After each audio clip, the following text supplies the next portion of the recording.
Okay, so this is the Bible study for Romans chapter 13, verses 1 through 10. And the text for today says, "Let everyone be subject to the governing authorities, for there is no authority except that which God has established. The authorities that exist have been established by God. Consequently, whoever rebels against the authority is rebelling against what God has instituted, and those who do so will bring judgment on themselves. For rulers hold no terror for those who do right, but for those who do wrong. Do you want to be free from fear of the one in authority? Then do what is right, and you will be commended. For the one in authority is God's servant for your good. But if you do wrong, be afraid, for rulers do not bear the sword for no reason. They are God's servants, agents of wrath to bring punishment on the wrongdoer. Therefore, it is necessary to submit to the authorities, not only because of possible punishment, but also as a matter of conscience. This is also why you pay taxes, for the authorities are God's servants who give their full time to governing. Give to everyone what you owe them. If you owe taxes, pay taxes. If revenue, then revenue. If respect, then respect. If honor, then honor. Let no debt remain outstanding except the continuing debt to love one another. For whoever loves others has fulfilled the law. The, command, the commandments: you shall not commit adultery, you shall not murder, you shall not steal, you shall not covet, and whatever other command there may be are summed up in this one command: love your neighbor as yourself. Love does no harm to a neighbor. Therefore, love is the fulfillment of the law. Okay, so remember that you can download PDF copies of this Bible study at www.abqnaz.org/alive so that you can follow along with us as we study this text. The question 1 says, what was Paul talking about at the end of chapter 12 just before this text? I think everything was going fine, and there would have been no reason to bring up those in authority except there were only positive interactions because there were only positive interactions with the government. That's not true. B, Paul made sure they were keeping their zeal, but balanced that with an emphasis on patience, prayer, and hospitality. That is true. C, blessing those who persecute you and live in harmony with one another. So in other words, he's saying, bless those who persecute you. So apparently there had been some persecution, and we know historically that there was. D, do not repay anyone evil for evil or take revenge. He did talk about that in the last text. E, feeding and giving something to drink to an enemy that hungers or thirsts. So the point of this question is to set the stage for our Bible study today by reminding us that Paul was not talking about a government that was easy to follow. Paul was not talking about a situation where the Christians were just blessed and having a good time and overall everything was good. He was talking about persecution. He was talking about how to deal with your enemies. And then in the context of all of that, he talks about how to respond to the government that is in authority over you.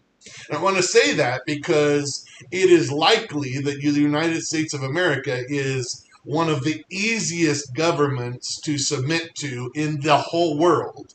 And we complain about it a lot, but the truth is that there are governments all across the world, and we know who they are, that are oppressive, that oppress Christians, that oppress people in general, that don't have religious freedoms, that don't allow for freedoms for women, that don't allow. I mean, we could just go down the list.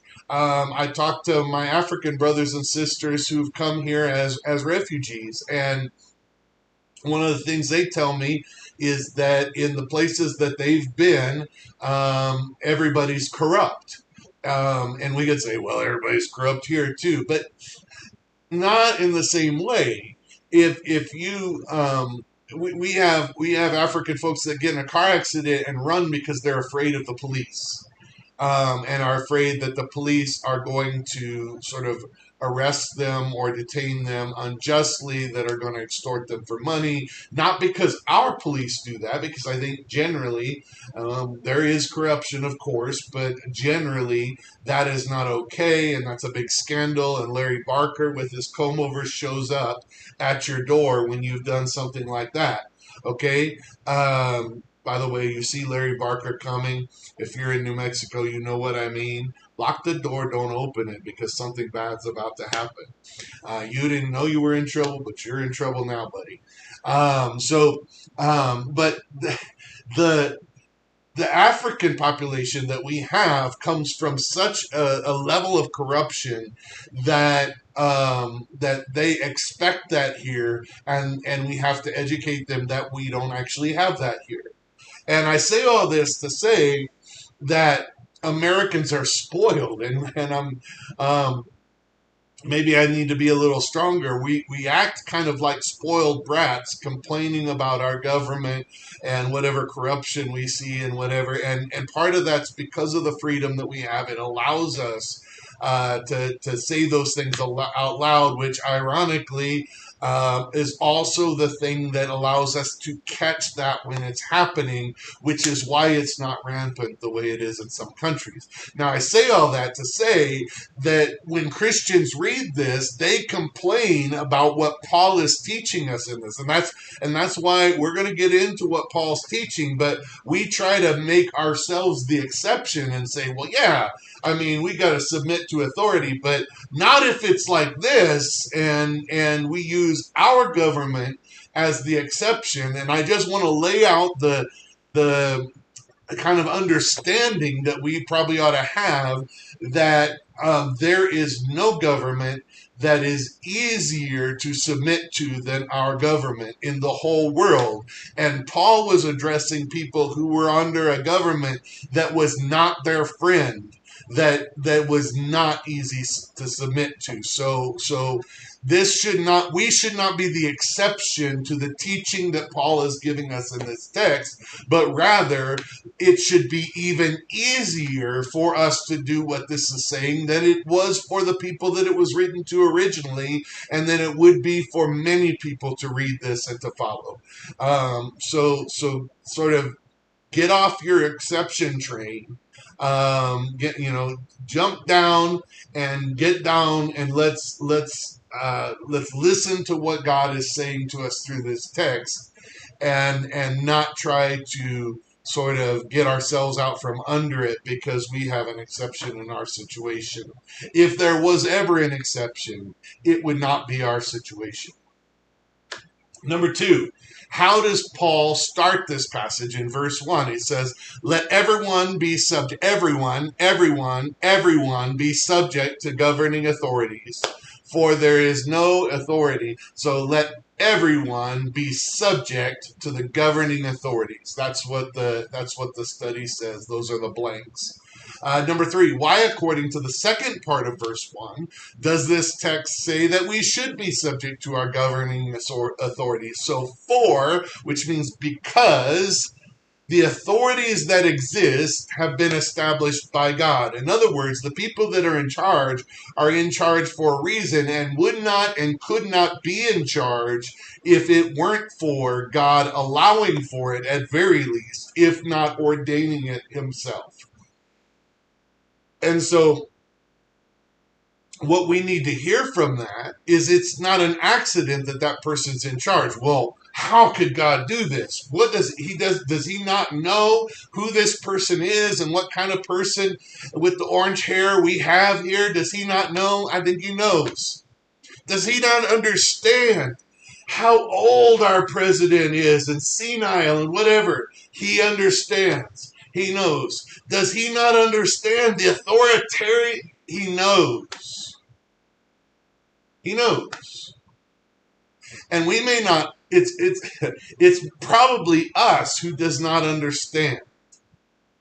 Is it possible that we don't understand what he's doing, but he's using even people who are evil, even people that don't mean good for people, even narcissists and people that are out for their own power, yet God can use them.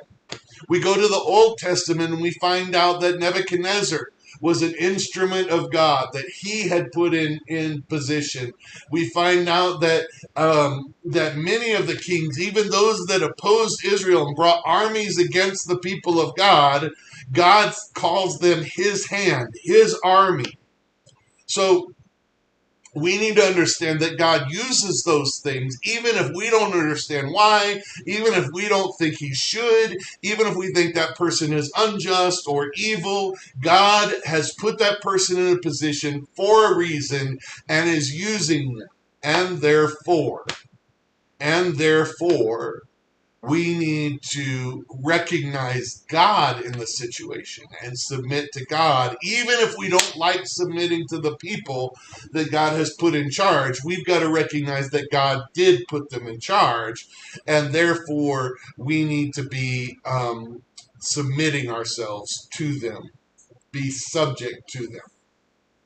Number 4, what does it say we are doing if we rebel against these authorities according to verse 2? It says, consequently, whoever rebels against the authority is rebelling against what God has instituted, and those who do so will bring judgment on themselves. So if you rebel against an authority that God has put in place, then you rebel against what God has done, and therefore bring judgment on yourselves. And so we need to understand that. We need to understand that when we speak ill of the president. We need to understand that when we think we're justified in doing something unlawful because the person that put the law in there was not a good person or was not just. We need to understand that God put all of that in place, and therefore, and you say, well, there were times where, I mean, look back at Daniel, and they didn't bow to the emperor or to the gold statue. Yeah, I know. Shadrach, Meshach, Abednego. Yeah, I know they didn't. And there are times when the thing that the law tells us to do is exactly the opposite of the will of God, and we need to know when God would tell us to stand up and do what is right instead. And maybe be thrown in prison or thrown in a furnace for it. And there may be those times. But most of us, most of the situations that we're rebelling against are not those times. They have not told us to worship another God yet. They have not told us to worship a man instead of God yet. Our government has not um, has not stopped us from praying yet and made that illegal. Um, you might say, well, they did stop us from meeting as a church. That's true. That's true. They stopped us from gathering together, and that was hard to take. And some churches felt like that was the time to go ahead and gather. But I had a lot of people during that, and this keeps coming up. But these are memories. I don't want to bring up bad memories, but I also don't want us to forget. I remember sitting there at soccer practice one day, and a couple of really conservative gentlemen whose kids were on the soccer team were complaining about the governor and this and that, and how could they stop us from meeting together? And they thought they had a welcome ear in the pastor there, and I looked at him and I said, you know what I find? Most of the people that are complaining the most about not being able to meet for worship weren't meeting for worship regularly, weren't coming to church regularly before this rule was put in place. So we're complaining about the governor keeping us from doing something that we didn't even exercise our freedom to do when we had the freedom to do it. And so don't I wasn't a welcome ear. Don't complain to me about why you can't come to church when you weren't coming to church, when you could come to church. Now, the people that were there every week and 6 times a week or whatever, I'll listen to that complaint. However, the funny thing is, most of them were, at least at our church, were still at church serving the homeless during that time. We had a time of prayer after we fed the homeless, where the sanctuary was open and we had music playing and people could pray at the altar, socially distanced, of course. And the truth is, that we came together and served, and some of those people stayed for prayer. But there was nobody else showing up to, I mean, we had a few, but very few else showing up to pray when they had the opportunity to pray. And honestly, I have a Muslim friend who thought that was very strange, because the Muslims were still praying at the mosque in Albuquerque, socially distanced, of course. But as soon as we couldn't have sort of corporate worship, nobody came together into the house of the Lord to pray again. Nobody, it was like, if we're not singing and hearing preaching, what's the point anymore? And it was confusing to him. And part of that's probably because a lot of us don't have a prayer life to begin with. We're not really speaking to God, and if that's true, God help us. Anyway, I'm going down that path to say, though, maybe we've been through some things that we might say, this is the thing we're going to stand on. This is like Shadrach, Meshach, and Abednego. But I find that a lot of us really don't have any standing or clout to make that argument, because we're not exercising our freedoms when we have them. We're not being obedient, and we're not spending time in prayer, and we're not really exercising our freedom to worship and to pray that we have. And if we're not exercising that when we're allowed to, then when it's taken away from us, we're certainly not standing firm. And if some people are, it's probably a political issue and not a faith issue. And so I'm just really, I'm trying to address every one of our arguments against submitting to authority, because that's what this text says. This text tells us that we should be submitting to the authority that God has put in place. And if we're not, we're rebelling against God's will, what God has put in place, and therefore will suffer the judgment. And all the what ifs are things that, man, most of them are political issues, not faith issues. Most of them are you getting mad about something about the government that really has nothing to do with faith. And honestly, the pseudo-Christian nationalism nonsense, it's no, it's not. It's not Christian at all. What a lot of people are calling Christian nationalism is not Christian at all. And we're using some tenets of our faith as an excuse to do things that are wrong and to say things that are unloving. Okay, moving on. Number 5. What does it say? How does it say to submit to authorities? A, begrudgingly. No. It says, and I wish I had put the actual verse in here.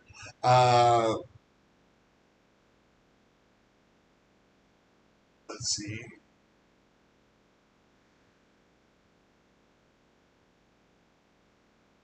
I thought it actually said not begrudgingly, but I'm looking for that. But anyway, B, because we are afraid of punishment.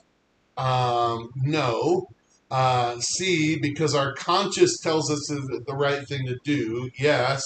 D, because they have treated us right and haven't done anything wrong. That's not true. So it says this. It says, for rulers hold no terror for those who do what is right, but for those who do what is wrong. Do you want to be free from the fear of the one in authority? Then do what is right, and you will be commended. For the one in authority is God's servant for the good. But if you do wrong, be afraid. For rulers do not bear the sword for no reason. So in other words, it's saying, It's saying there's punishment when we do wrong, and there's a reason that the rulers and authorities have the authority to bring about punishment. And you are doing wrong if you do not follow the authority, unless in the rare instance where it is directly defying the will of God. In that case, then we are willing to take the sword uh, for the glory of God. But remember that the Shadrach, Meshach, and Abednego were saved from the fire. And it was a testimony to the reality of God, the truth of the living God. And you probably should be that sure of what you're doing, that you are willing to die, that God can and could rescue you, maybe will, probably will, maybe you're trusting Him. But remember, they said, but even if He doesn't, we know what is right. And so they were willing to go their death for it. How sure are you that this is the will of God? Or are you just stubborn and defiant? And here's the thing, is if we're stubborn and defiant against rulers here on earth, then that tends to transfer over. We can't follow the one we can see. How are we going to follow the God and in authority that we can't see? Um, 6, is this still true if the authority doesn't do the right thing? According to this, yes. I think we've covered this. It's not about whether the authority is right. It's not about whether the president is godly. It's not about. It's about whether we. Um, it's about whether God has placed them in authority, and when He has, and when we believe that He has, we recognize that. By the way, we also read, do everything as far as it is in your power to live at peace with all people. Like, if it's in your power, live at peace. The only time you should not be, that you should be pushing back against this is if there is a direct defiance against God that is happening in the commands or the rules, the laws. And then maybe, but man, if you look back in scripture, that is a rarity. That is not the norm. And we have a government with freedom of religion way more. You might say, oh, it's freedom from religion. Okay, maybe, but it is way more free here than ever in the history of the world. I really believe that. And if you can't follow this government, I don't know that there ever be one that you can follow. And that may be a problem with you, not a problem with the government. Um, Number 7, does that mean that all governing authorities are good or for God? Obviously not. Obviously, God uses even ones that don't follow Him for His good. And we read a text like that too. He works all things for the good of those who love Him and are called according to His purpose. Number 8, does that mean we should never speak out for justice when those authorities are not acting justly? And I would say no, that's not what this means. Honestly, we have a government that allows for us freedom of speech to speak out and to fight for justice. And when people like Martin Luther King Jr.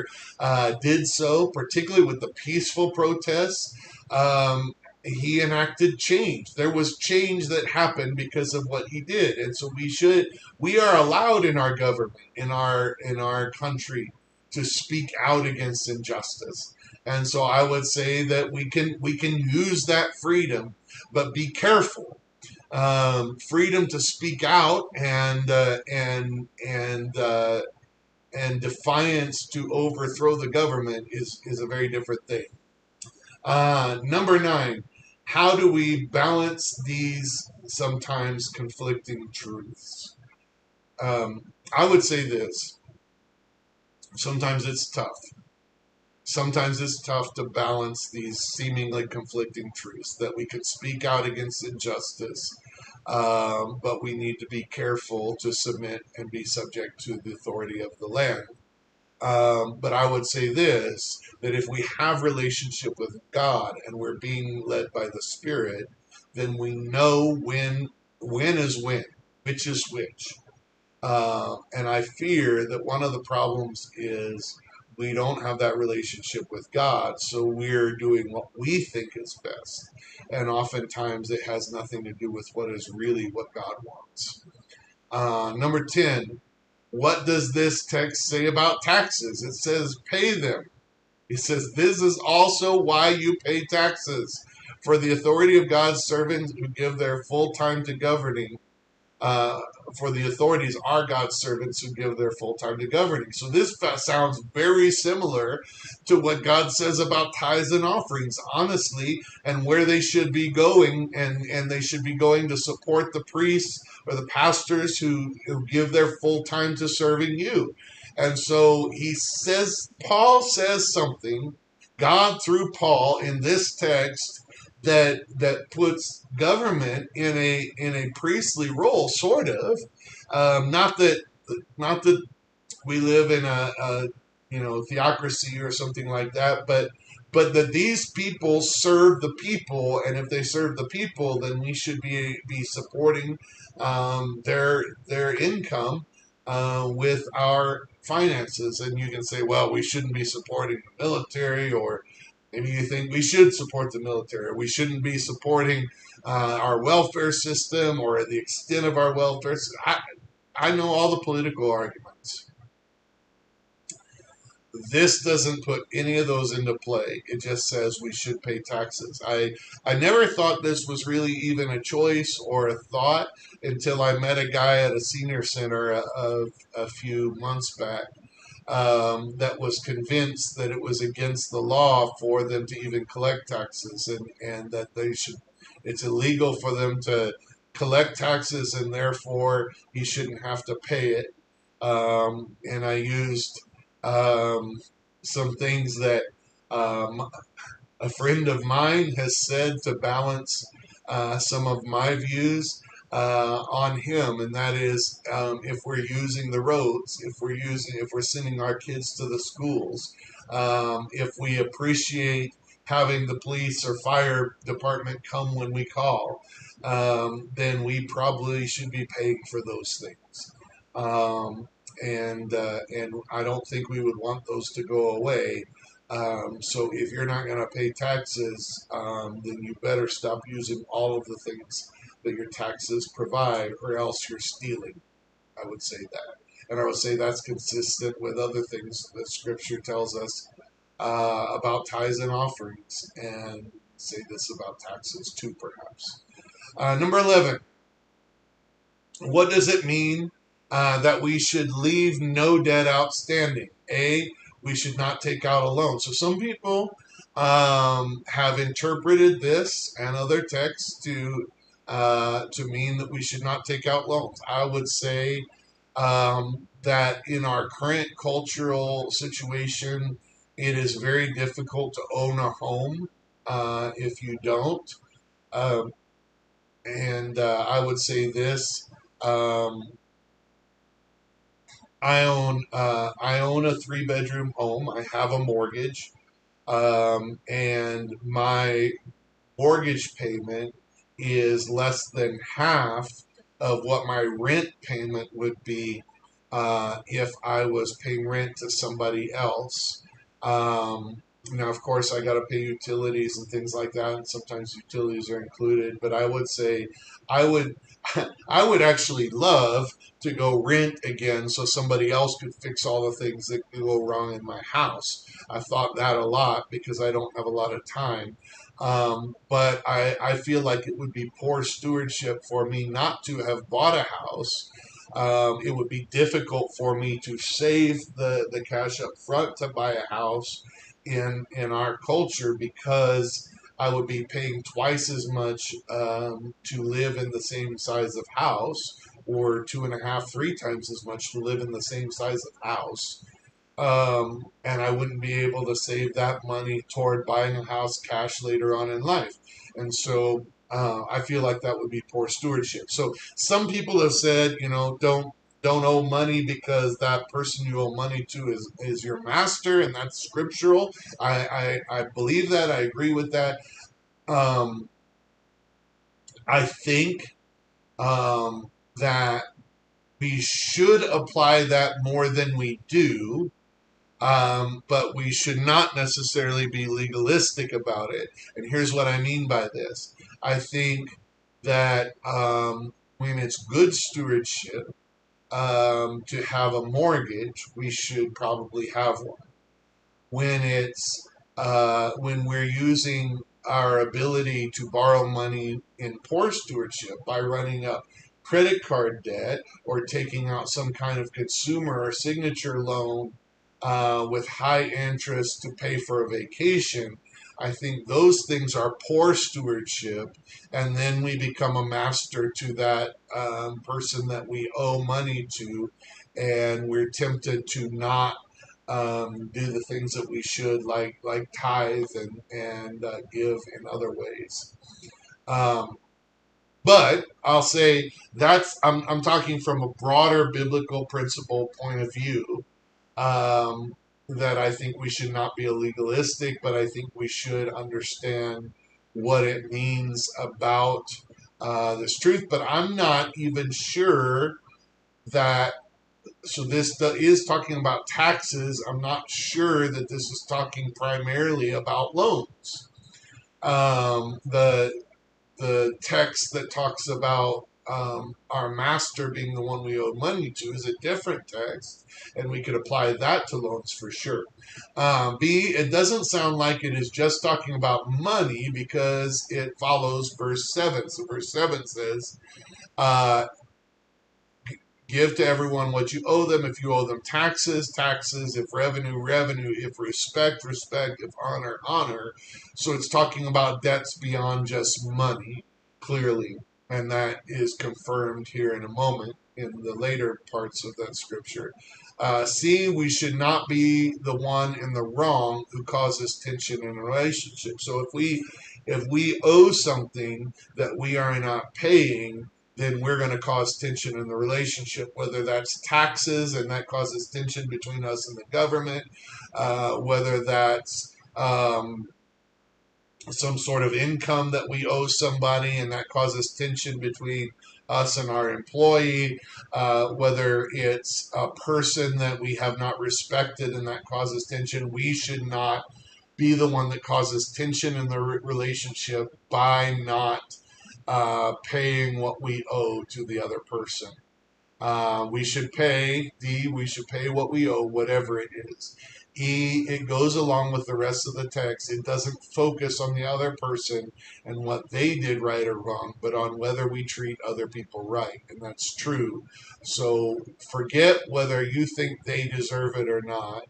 You don't be the one that causes tension by not paying what you owe. And that is a good general principle. Number 12, what do the commandments have to do with this? Um, it says let no debt remain outstanding except the continuing debt to love one another. So that's a debt to God and to others, and that's our responsibility to God and to others. The greatest commandment, love God and love others. And then he says the commandments: you shall not commit adultery, you should not murder, you should not steal, you should not covet, and whatever other command there may be are summed up in this one command: love your neighbor as yourself. Love does no harm to his neighbor, therefore, love is the fulfillment of the law. So, what do the commandments have to do with it? It's what we're talking about. If you owe something to somebody, then don't cause tension in that relationship. Don't be the rebellious person. Don't be the one that says, I'm not giving you what you think you are owed, so I'm going to. Instead, love overcomes all that. Love demands a different response. Love demands a different response to our government and to our leaders than some of us are giving. And so we are not loving by the way we're responding right now. And if we were to love, we would make ourselves subject to those authorities the way God has called us to. Number 13, have you been treating others in ways that fulfill the commandments? In other words, with love or not? Let's think about how we've treated people this week. Have we fulfilled the commandments? Um, by the one command, greatest command, which is to love.